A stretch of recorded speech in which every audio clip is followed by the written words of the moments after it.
Welcome back to another Minute of Nutrition. My name is Zach, and today we're going to have the fastest talk you've ever had about trust funds.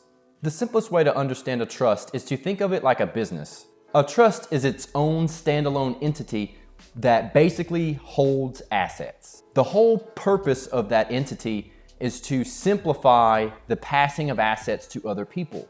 Those people who get those assets are called beneficiaries. The person who manages the business or the trust fund is called the trustee. Now, what's the point of doing this? Why do a lot of people with money use a trust fund?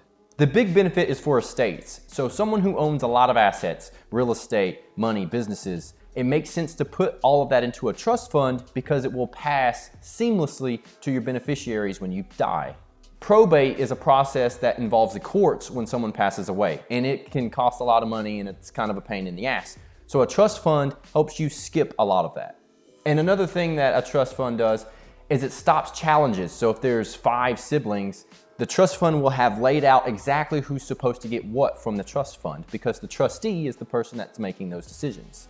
It's funny to think, but a will can be contested, but a trust, not so much. There's other things that play into trust funds, like whether or not it's an irrevocable or revocable fund, taxes, where you are in your life. So there's more detail that goes into it, but here's what you really need to know.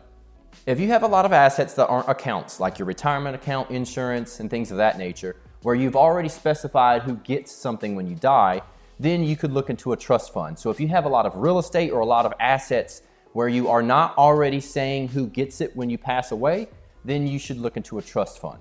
But if you're like most people and you just have your mortgage and then you have your retirement accounts and some savings and insurance, then there's no necessary need to have one. But that's your little tidbit on trust funds. This should get you started down the path of doing your own research, and it's been your Minute of Nutrition for the day.